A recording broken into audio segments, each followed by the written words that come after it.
കല്യാണം ഒന്നും കഴിയില്ലെന്ന് കൊണ്ടുറപ്പാ. ഇന്നും 4 വീട്ടിൽ നിന്ന് ചായ കുടിച്ചു. എന്താ കാര്യം? ഒരു കാര്യം ഇങ്ങനെ പെണ്ണ് കാണാൻ പോയിട്ട് കാര്യമില്ല. ഒന്നെങ്കിൽ ഗവൺമെന്റ് ജോലി വേണം, അല്ലെങ്കിൽ നല്ല ക്യാഷ് ഉണ്ടാവണം കയ്യിൽ. രണ്ടില്ലെങ്കിൽ ഇപ്പോഴത്തെ കാലത്ത് കല്യാണം നടക്കില്ല. പെൺകുട്ടികൾക്ക് BCom പഠിപ്പാ, അതൊക്കെ ജോലിക്കാർ വേണ്ടോ?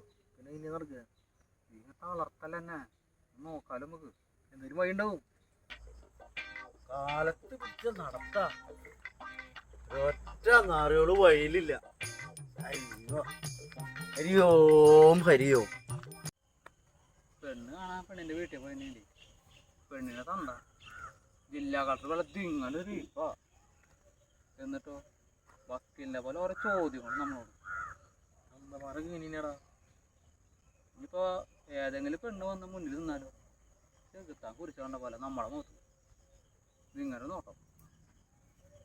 ഈ വാടക വീടും സെറ്റപ്പറിലേക്ക് ഇറങ്ങുന്ന പെണ്ണാകും. അവർക്ക് ഗവൺമെന്റ് ജോലിക്കാരെ മാത്രം മതി. നമ്മളെ പോലെ സാധാരണക്കാരെ ആർക്കും വേണ്ടപ്പോ. ഹരിയോം ഹരിയോം ഹരിയോം. രണ്ട് ചൊക്കുകൾ ഇരിക്കുന്നില്ല അവിടെ.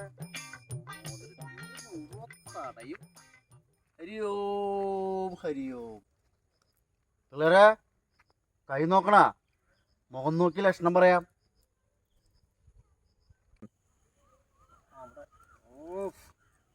തല കടിച്ചിട്ട് പള്ളിയ. തല ഒന്ന് നോക്കി വരാൻ പറ്റുമോ? 50 രൂപ തരാം. കളിയാക്കണ്ട ചേട്ടാ, ആകെ പ്രാന്ത് പിടിച്ചിരിക്കുന്നു.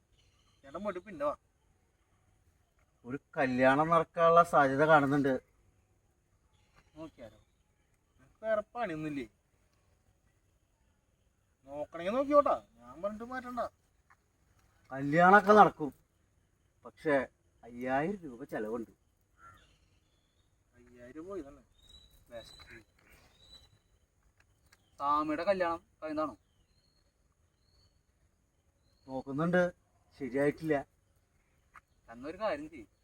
ഈ മംഗല്യ പൂജ സ്വാമി ചെയ്തിട്ടേ ആദ്യം കല്യാണം കഴിച്ചിട്ട് വാ. എന്നിട്ട് നമുക്ക് നോക്കാം. എന്നാ രണ്ടുപേർക്കും 2 മോതിരം എടുക്കട്ടെ. കല്യാണം നടക്കും, കുറെ പൈസ ഉണ്ടാക്കാം. മാന്ത്രിക മോതിര എന്താ വേണ്ടത് വെച്ചാൽ തീരുമാനിച്ചോളൂ. എനിക്ക് വേണ്ട. എന്തായാലും എനിക്കിതിന് വിശ്വാസമില്ലേ. എന്താ ഇത്? വിശ്വാസം ഇല്ലേ? ഹൈ, ആദ്യം സ്വാമി കൈമിട്ട് കാശുണ്ടാക്കുക, എന്നിട്ട് ഞങ്ങൾ പഠിക്കാം. ഹരിയോം ഹരിയോം. ഉടായിപ്പാകുന്നുണ്ട്, കണ്ടറിയാം.